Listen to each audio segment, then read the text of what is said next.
IPL season 19 ಅಂದ್ರೆ 2026ರ IPL season RCB ಅಭಿಮಾನಿಗಳಿಗೆ ಮತ್ತೊಂದು ಕನಸಿನ ಪ್ರಯಾಣವಾಗಿತ್ತು.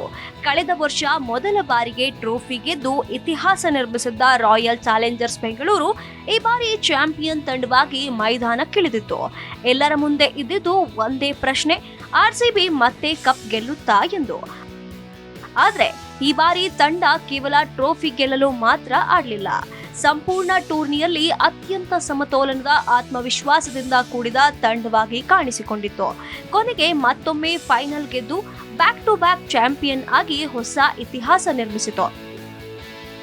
ಸೀಸನ್ ಆರಂಭದಲ್ಲೇ ಆರ್ಸಿಬಿ ತನ್ನ ಶಕ್ತಿಯನ್ನ ತೋರಿಸಿತು.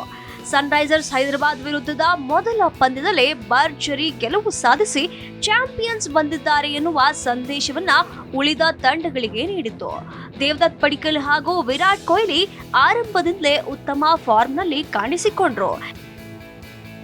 ಈ ಸೀಸನ್ನಲ್ಲಿ ಆರ್ಸಿಬಿ ಯಶಸ್ಸಿನ ದೊಡ್ಡ ಕಾರಣ ಎಂದ್ರೆ ತಂಡದ ಒಗ್ಗಟ್ಟು. ಹಿಂದಿನ ವರ್ಷಗಳಂತೆ ಒಬ್ಬ ಅಥವಾ ಇಬ್ಬರು ಆಟಗಾರರ ಮೇಲೆ ಮಾತ್ರ ಅವಲಂಬಿತವಾಗಿರಲಿಲ್ಲ. ಪ್ರತಿಯೊಬ್ಬ ಆಟಗಾರ ಕೂಡ ತನ್ನ ಪಾತ್ರವನ್ನ ಅತ್ಯುತ್ತಮವಾಗಿ ನಿರ್ವಹಿಸಿದ. ವಿರಾಟ್ ಕೊಹ್ಲಿ ಎಂದಿನಂತೆ ತಂಡದ ಬೆನ್ನೆಲುಬಾಗಿ ನಿಂತರು. ಅವರು ಸೀಸನ್ ಪೂರ್ತಿ ನಿರಂತರವಾಗಿ ರನ್ ಗಳಿಸಿ ಮತ್ತೊಮ್ಮೆ ತಮ್ಮ ಕ್ಲಾಸ್ ಸಾಬೀತುಪಡಿಸಿದ್ರು. ಫೈನಲ್ ಪಂದ್ಯದಲ್ಲೂ ಅಜೇಯ 75 ರನ್ ಗಳಿಸಿ ತಂಡವನ್ನ ಗೆಲುವಿನ ದಡಕ್ಕೆ ತಲುಪಿಸಿದ್ರು. ನಾಯಕ ರಜತ್ ಪಟಿದಾರ್ ಅವರ ನಾಯಕತ್ವವು ಈ ಸೀಸನ್ನ ಪ್ರಮುಖ ಆಕರ್ಷಣೆಯಾಗಿತ್ತು.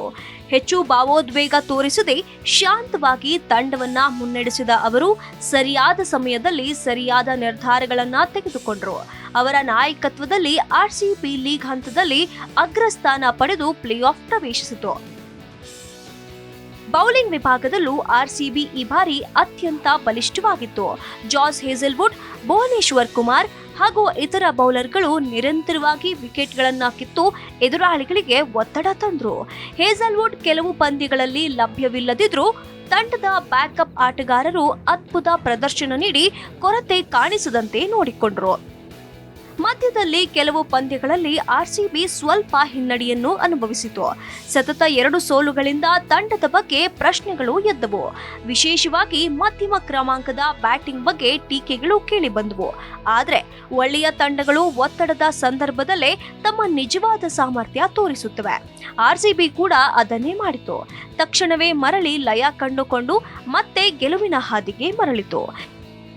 ಈ ಸೀಸನ್ನ ಒಂದು ವಿಶೇಷ ಸಂಗತಿ ಏನಂದ್ರೆ ಆರ್ಸಿಬಿ ಪರ ಯಾವುದೇ ಬ್ಯಾಟರ್ ಶತಕ ಸಿಡಿಸಿರಲಿಲ್ಲ.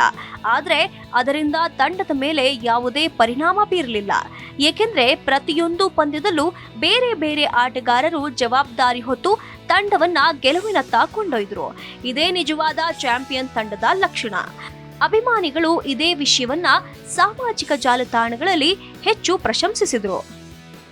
ಲೀಗ್ ಹಂತ ಮುಗಿಯುವ ವೇಳೆಗೆ ಆರ್ಸಿಬಿ ಪಾಯಿಂಟ್ಸ್ ಟೇಬಲ್ನಲ್ಲಿ ಅಗ್ರಸ್ಥಾನಕ್ಕೇರಿತು.